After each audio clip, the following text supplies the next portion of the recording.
Any concern that we risk losing people with years of experience like doctors and let's say scientists?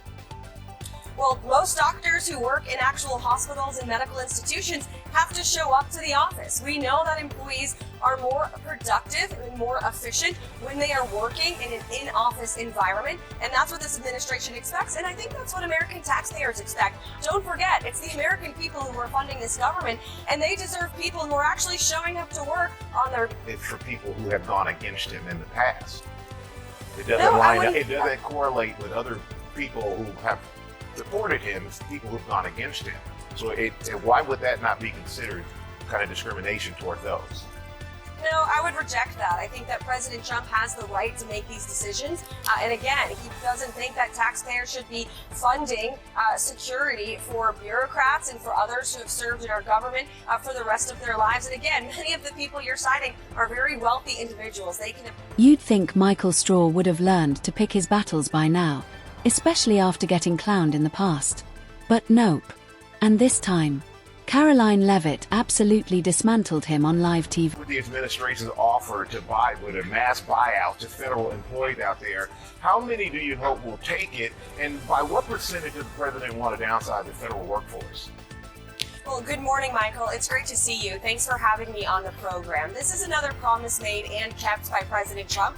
He told the American people on the campaign trail that he was going to make our federal government more efficient and productive.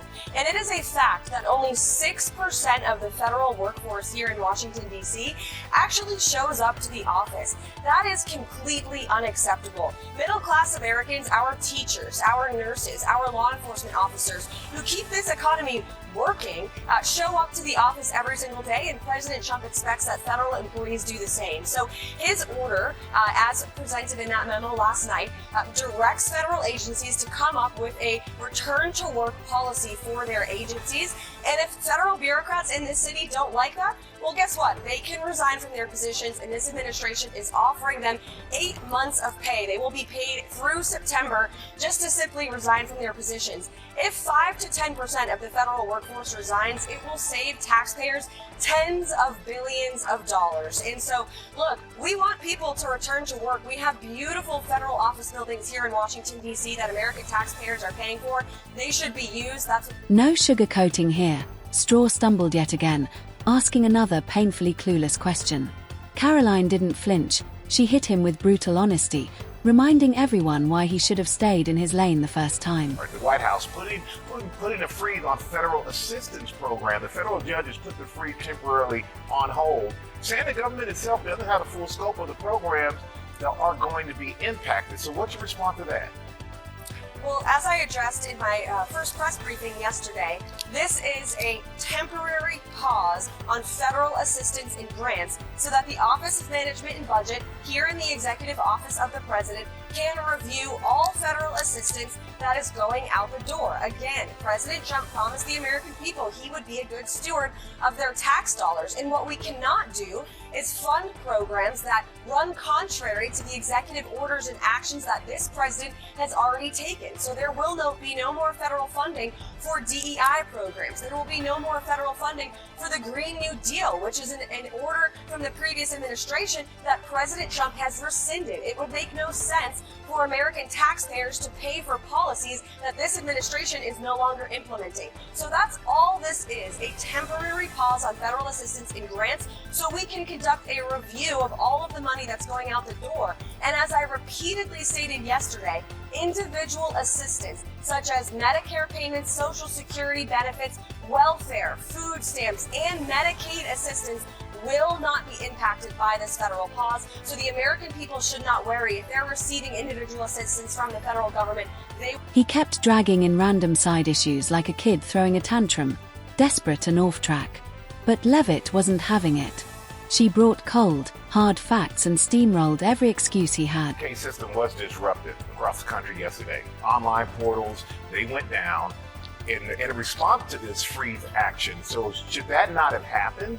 And is that a sign of a chaotic rollout? No, absolutely not. And I would like to address that. We were made aware of that immediately, and we amended the problem immediately. The Medicaid program is back up and running. Out of sheer desperation, He tried to rope her into the messy Kennedy family drama, hoping to catch her off guard. Didn't work.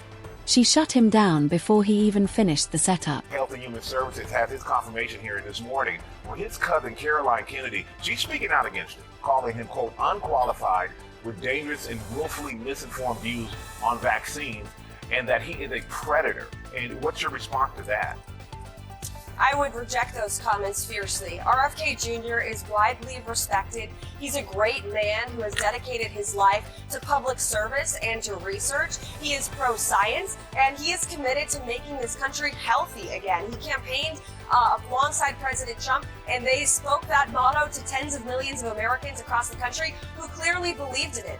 America is one of the richest yet unhealthiest countries in the world. If you look at our obesity rates, our autism rates, we should be performing far better. Our people should be much healthier. And that's all that RFK Jr. is trying to do. And so President Trump stands strongly behind him, and we look forward to watching him shine on Capitol Hill today in his confirmation hearing, just like all of the other nominees that President Trump has appointed to their respective agencies and departments. Then, clinging to his last breath of relevance, he pulled out one of those tired, recycled talking points. He thought he had her, but Karoline crushed it in seconds and made him regret trying. Is another topic. And if someone is caught in one of these raids, they're here with a legal status, they're a dreamer or a legally protected refugee, what's going to happen to that individual?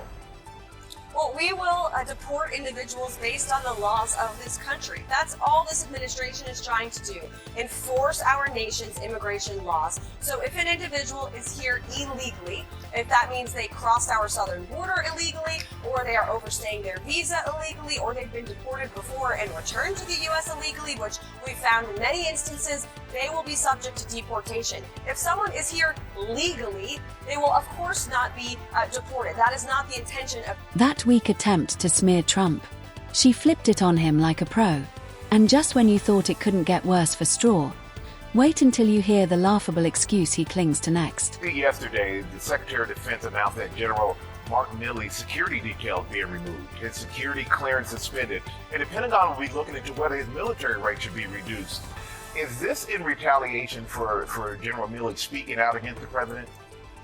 No, this is another example of President Trump not believing that public officials should be subject to security details for the rest of their lives. There is nothing preventing the individuals who President Trump has stripped the clearances of from obtaining their private. Yet another celebrity confusing clout for intellect. Michael joined the long list of public meltdowns. The best part: Karoline made it look effortless while exposing every shallow argument he had.